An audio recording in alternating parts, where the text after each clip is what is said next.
लो guys, तो आपको फिर से स्वागत है द एक्सप्लेनर के अंदर। तो गाइस, मैंने अपनी वीडियोस के अंदर आपको मार्वल मूवीज के मोस्ट पावरफुल कैरेक्टर के बारे में तो बता ही रखा है, लेकिन आज के इस वीडियो के अंदर आपको मैं डीसी के मोस्ट पावरफुल कैरेक्टर के बारे में बताऊंगा कि कौन है सबसे ज्यादा डीसी के अंदर पावरफुल और किसमें कितना है दम। तो अगर आपको भी जानने का डीसी का मोस्ट पावरफुल कैरेक्टर कौन सा है तो वीडियो के अंत तक पूरा देखना और वीडियो को लाइक करके चैनल को भी सब्सक्राइब कर देना। तो चलते हैं अपनी वीडियो की तरफ। और ये पार्ट 1 होने वाला है और इसका पार्ट 2 भी आएगा, क्योंकि डीसी के अंदर तो इतने सारे पावरफुल कैरेक्टर है कि उनको एक वीडियो के अंदर कवर कर पाना नामुमकिन है। इसलिए इस वीडियो को मैं 2 पार्ट में डिवाइड करूंगा और दोनों वीडियोस के अंदर आपको मैं टॉप 5 पावरफुल कैरेक्टर्स के बारे में बताऊंगा। तो 5वें नंबर पे आता है हमारा फ्लैश। अब इस सुपर हीरो को सब जानते ही होंगे क्योंकि इसकी पावर है, इसकी सुपर स्पीड है। ये लाइट की स्पीड से ट्रैवल कर सकता है और ये जब भागता है तो देखने में बहुत ही ज्यादा औसम लगता है। और इसकी पावर्स के बारे में बताऊं तो इसके पास बाकी सुपर हीरोज के कंपैरिजन में बहुत ही कम फिजिकल पावर है। मतलब एक तरह से आप कह सकते हो कि इसके पास खाली एक ही सुपर पावर है, वो है सुपर स्पीड। अपनी इस पावर को ये इस तरह से इस्तेमाल करता है कि सामने वाले को ये इजीली डिफीट कर देता है। जैसे कि इनने जस्टिस लीग के अंदर पूरे टाइम को ही रिवर्स कर दिया था, क्योंकि ये स्पीड ऑफ लाइट से ही इतनी तेज भागा था कि टाइम ही रिवर्स हो गया था,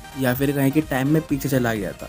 तो ने अपनी पावर का इस्तेमाल करके रिवर्स फ्लैश, जर्नल जॉर्ड और तो और बहुत सारे सुपर विलन्स को डिफीट करा है। और अगर ये चाहे तो अपनी पावर का यूज करके किसी भी आदमी को 1 सेकंड के अंदर किल्स कर सकता है। उसकी पलक झपकने से पहले ये उसे खत्म कर देगा, क्योंकि इसके पास स्पीड ऑफ लाइट है और यही इसकी सबसे बड़ी पावर है। और 4थे नंबर पे आता हमारा बैटमैन। अब बहुत सारे लोगों को लगेगा कि बैटमैन को तो टॉप पे होना चाहिए था, क्योंकि इसने सुपरमैन को डिफीट करा है। लेकिन अगर मैं कहूँ कि सुपरमैन को डिफीट कर पाना नामुमकिन है बैटमैन के लिए। बैटमैन इसलिए सुपरमैन को डिफीट कर पाया था क्योंकि उसने पूरी प्लानिंग कर रखी थी। और तो और जब सुपरमैन उसके पास आया था तो सुपरमैन को उससे कोई खतरा नहीं था, क्योंकि उसे लग रहा था कि ये एक दोस्त है। और इसीलिए सुपरमैन उस समय अपनी पूरी पावर का इस्तेमाल नहीं कर रहा था। और ऊपर से बैटमैन ने क्रिप्टोनाइट का यूज करके उसे वीक कर दिया था और इसीलिए उसे डिफीट कर पाया था। और बाकी अगर मैं बैटमैन की पावर्स के बारे में बताऊं तो जैसे कि मैंने कहा, इसने प्लानिंग कर रखी थी तब ये सुपरमैन को हरा पाया था। अगर इसे अच्छा वक्त और समय दिया जाए इसे प्लानिंग करने के लिए तो ये बड़े से बड़े सुपर हीरो या सुपर विलन को भी डिफीट कर सकता है। और बात करें इसकी फिजिकल पावर की तो एक नॉर्मल ह्यूमन है, तो इसके पास कोई भी फिजिकल पावर नहीं है, लेकिन इसने अपने आपको इतना ट्रेन कर रखा है कि ये अकेले 10-15 बंदों को निपटा देता है। और तो इसने अपनी सिटी में रहने वाले सारे क्रिमिनल को खत्म कर दिया है, जो करवाना लगभग पुलिस के लिए भी नामुमकिन सा हो गया था। इसने खाली अपने दिमाग, ट्रेनिंग और तो और एक एम को पाने के लिए सबको खत्म कर दिया और अपनी पूरी सिटी को सुरक्षित रखा था। और इसका हैंड टू हैंड कॉम्बैट बहुत ही ज्यादा तगड़ा है। इसने सुपरमैन को भी थोड़ा बहुत अच्छी खासी टक्कर दी थी, ना के बराबर, लेकिन दी थी। और तो इसका सूट इतना ज्यादा पावरफुल है कि इसने सुपरमैन के हीट विजन को भी सर्वाइव कर लिया था और इसीलिए इसे चोट पहुंचा पाना लगभग नामुमकिन सही है। और 3रे नंबर पे आता है हमारा एक्वामैन।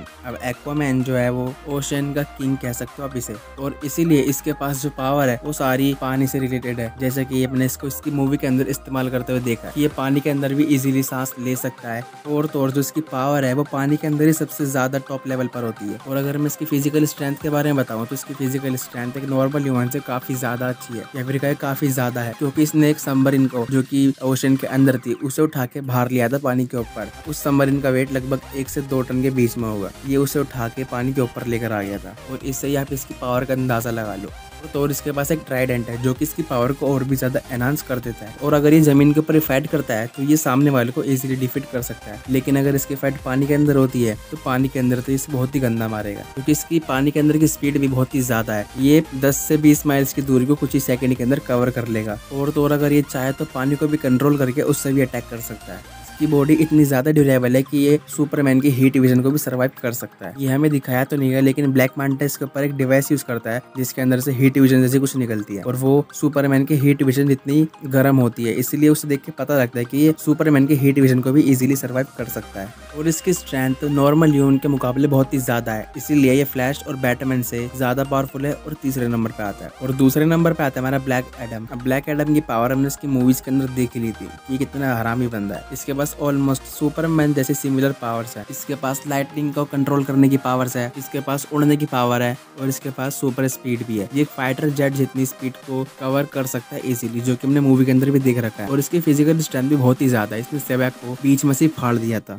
एक तरह से देखा जाए तो ये इमॉर्टल कैरेक्टर है, क्योंकि जब ये शेज़ैम वर्ड यूज करेगा अपने मुंह से तो ये ब्लैक एडम से अपने उस फॉर्म में चला जाएगा जब ये ब्लैक एडम बना था, ना कि मर जाएगा। और तो और इसने जस्टिस सोसाइटी को अकेले डिफीट कर दिया था, जिसके अंदर डॉक्टर फेट और ये एटम स्मैशर जैसे बहुत सारे पावरफुल कैरेक्टर थे। इसने उन सबको अकेले डिफीट कर दिया था। और तो जहाँ पे डॉक्टर फेट को सेबैक से फाइट करने में बहुत ज्यादा स्ट्रगल करना पड़ रहा था, लेकिन जब ये आता है, ये आते ही सेबैक को बीच में से फाड़ देता है और इसको उसे बीच में से फाड़ने के लिए बहुत ही ज्यादा स्ट्रेंथ लगी होगी, जो कि इसके पास पास है भी। इसकी बॉडी बहुत ही ज्यादा ड्यूरेबल है, इसके पास हीलिंग फैक्टर भी है, इसके पास लाइटिंग को कंट्रोल करने की पावर भी है और तो और सुपरमैन की हीट विजन से भी इससे कुछ नहीं बिगड़ेगा। इसीलिए ये सुपरमैन को तो टक्कर दे ही सकता है अपनी पावर्स के मामले में। और बाकी जितने भी मैंने 3 बताए हैं ये उन सबसे ज्यादा पावरफुल है और उन सबको इजीली डिफीट कर सकता है। और पहले नंबर पे आता है हमारा सुपरमैन। अब ये तो सबको ही पता होगा कि पहले नंबर पे सुपरमैन ही आएगा, क्योंकि ये डीसी का मोस्ट पावरफुल कैरेक्टर और बहुत ही ज्यादा ओवर पावर कैरेक्टर है। इसको हरा पाना लगभग नामुमकिन है और डीसी में कोई ऐसा कैरेक्टर दिखाया भी नहीं गया जो कि इसको डिफीट कर सके। इसने जनरल जॉड को भी किल कर दिया था